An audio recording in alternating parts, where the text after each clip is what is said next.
ரொம்ப சந்தோஷமா இருக்கு. ரொம்ப ரொம்ப நாளுக்கு அப்புறம் ஒரு நிறைவான ஒரு படமா இருக்கு. யாருக்குமே இப்போ ஹரிஷ்க்கும் சரி, எனக்கும் சரி, மற்ற நடிச்ச எல்லாருக்குமே சரி, டைரக்டர், ஒரு சினிமாட்டோகிராஃபர், மியூசிக் எடிட்டர் அப்படின்னு சொல்லிட்டு இது நடிச்சவங்க ஒர்க் பண்ணவங்கன்னு இல்லாம படம் பார்க்குற ஆடியன்ஸ்க்கும் ப்ளஸ் வந்து பெரிய ரிவ்யூ கொடுத்துருந்தாங்க. பேசாதவங்களாம் நிறைய பேசியிருந்தாங்க.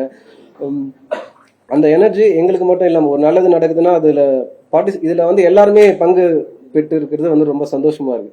நமக்கு மட்டும் அது போல அந்த எனர்ஜி எல்லாருமே படம் பார்க்குறவங்களுக்கும் அது ரொம்ப சந்தோஷமா இருக்கு. இது இன்னும் அதிகமாகணும்.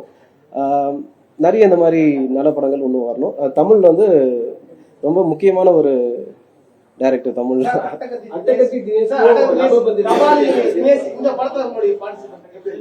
இந்த படத்துக்கு அப்புறமா கெத்து தினேஷ். எல்லா படமும் வெற்றி. இந்த படம் எப்படி இருக்கு? அது எல்லாருக்குமே அதான், வேலை பார்க்குற எல்லாருக்குமே அதான், ஒர்க் பண்ணுற எல்லா படமும் ஹிட் ஆகணும். இந்த படம் வந்து இன்னும் கொஞ்சம் க்ளோஸ் டு பக்கத்தில் இருக்கு எனக்கு. அட்டகத்தி ஒரு ஆரம்பிச்ச ஒரு இதில் இன்னும் அது முழுசா நிறைவு பண்ணுறதுக்கு நிறைய இருக்கு. அதில் அடுத்த ஒரு லெவலில் தமிழ் வந்து அட்டன் பண்ணியிருக்காருன்னு நினைக்கிறேன். அது எல்லாருக்கும் கரெக்டாக போய் ரீச் ஆனது ரொம்ப சந்தோஷமா இருக்கு. எனக்கு மட்டும் இல்லை, எல்லாருக்குமே இருக்கு. அதுதான் ஃபீல் பண்ணுறேன். அண்ட் கெத்து அப்படின்னு என்ன சொன்னார், அன்பா இருக்கிறதுனால அன்பும் கெத்து, அன்பா இருந்தாலே கெத்து தான்.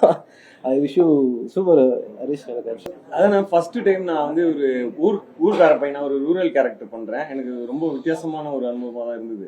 என்னுடைய லுக்லேருந்து, பாடி லாங்குவேஜ்லேருந்து, கிரிக்கெட் போது அதுக்கான அந்த போலிங் ப்ராக்டிஸ், இந்த மாதிரி விஷயங்கள், அப்புறம் ஷூட் பண்ண இடம், இப்போ நம்ம சிட்டிலேயே நிறைய ஷூட் பண்ணதுக்கப்புறம் தாண்டி இந்த படத்துக்கு வந்து நம்ம ஃபுல்லாக ஒரு ஊரில் நடக்கிறதுனால அந்த ஆம்பியன்ஸ், அந்த என்வாயர்மெண்ட்டு, இதெல்லாம் அந்த புது மக்களை போய் பார்க்கறதுக்கும் அந்த வாழ்வியலை புரிஞ்சுக்கிறதுக்கும் ஒரு வாய்ப்பு கிடைச்ச மாதிரி இருந்துச்சு. செய்திகளை உடனுக்குடனும் துல்லியமாகவும் தெரிந்து கொள்ள சப்ஸ்கிரைப் பண்ணுங்க.